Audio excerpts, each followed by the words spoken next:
we've been a team this year that has won some of those possessions, or more of those possessions, is attributed to what she has done.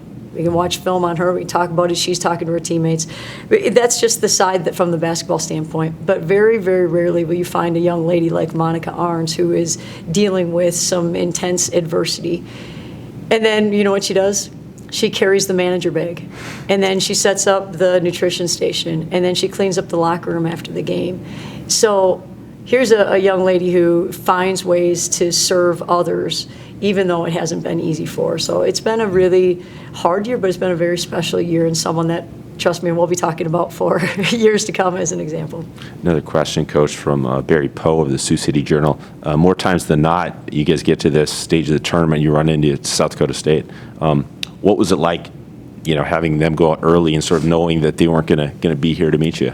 Oh, well, I think the bottom line is you're focused on the job at hand, and for us, it started with Oral Roberts, and so we were focused on Oral Roberts, and then NDSU, and then really, truly, when our series got canceled with Omaha, it was very early in the week, and I was still honestly prepping doing our self-scout from our last game, so I really didn't spend a lot of time prepping Omaha because we knew the series was going to be canceled.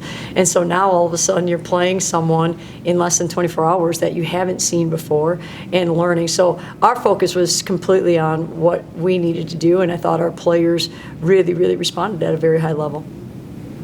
Are we doing okay, guys? You guys okay? Keep it rolling? Maybe one or two more they've been here. One or two more that have been here. Okay, perfect. Zach Borg, Coach, wondering, as much as you want to enjoy this, again, different scenario. Now you've got to sort of limit your exposures and keep going through testing, I believe. Yeah. What thoughts on kind of that different mindset going forward than in a more conventional year?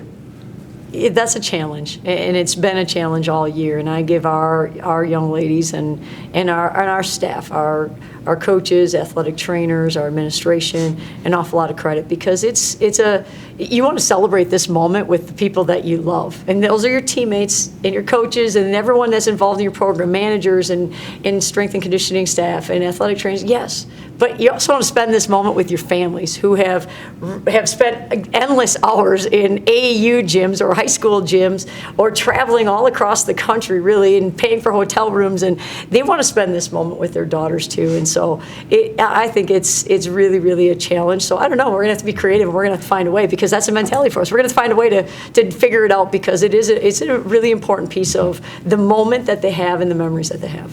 And last one, you mentioned all the different gyms and different scenarios, and this year you got to stay in Sioux Falls for the tournament, but instead of the Premier Center, you're over here, a venue you've played in before, and certainly it has its own sort of vibe and history. But what were your thoughts on this setting as a kind of one-time host for this event? Well, certainly Sanford and the entire staff at the Pentagon has been absolutely outstanding, and we knew that when we were here when was it, November?